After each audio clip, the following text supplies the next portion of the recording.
જમ્મુ કાશ્મીરના પહેલગામમાં આતંકવાદી હુમલામાં નિર્દોષ નાગરિકોના મોત બાદ સુરતના સિંધી સમાજે દેશના સુરક્ષાદળોને 21 લાખથી વધુની સહાય આપી।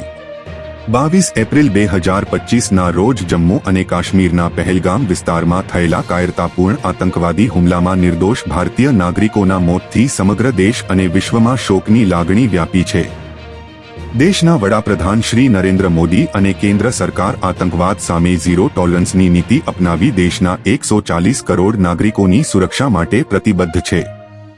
આ ઘટનાના પગલે ભારતીય લશ્કરે પણ સાહસ અને શૌર્યથી આતંકવાદીઓ સામે મજબૂત મુકાબલો કર્યો છે, જેના માટે સમગ્ર દેશ તેમના પરાક્રમને સલામ કરે છે। આ સંજોગોમાં દેશપ્રેમ અને માનવતા દર્શાવતા સુરત શહેરના સિંધી સમાજના આગેવાનો અને મિત્રમંડળે વડાપ્રધાન રાષ્ટ્રીય રાહત ફંડ તથા armed forces battle casualty welfare ફંડમાં કુલ 21,09,301 રૂપિયાની રકમ સુરતના કલેક્ટરશ્રીને અર્પણ કરી છે।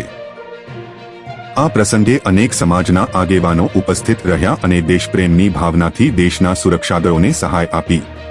આ રીતે દેશના સામાન્ય નાગરિકો પણ આતંકવાદ સામેની લડાઈમાં સરકાર અને સેના સાથે ખભે ખભો મિલાવી પોતાની નૈતિક ફરજ નિભાવી રહ્યા છે। આ પ્રસંગે પૂર્ણેશ મોદી, અમિતભાઈ ગજ્જર, રાકેશ શાહ સહિત અનેક આગેવાનો ઉપસ્થિત રહ્યા હતા।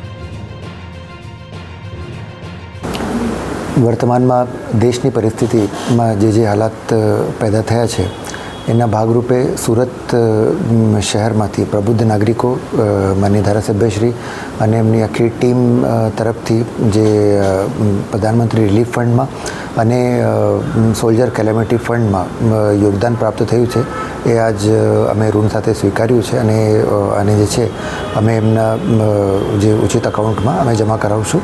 અને આ પ્રયાસથી એક જે સુરત હંમેશા કોઈ પણ આપદા આવે વિપદા આવે તો એમાં આગળ રહે છે અને એનું એક ઉદાહરણ પેશ કર્યું છે। અને હું બાકી નાગરિકોને પણ અપીલ કરું છું કે આનાથી આપણે પ્રેરણા લઈને પણ આપણે પણ આ મુહિમમાં જોડાઈશું। Thank you.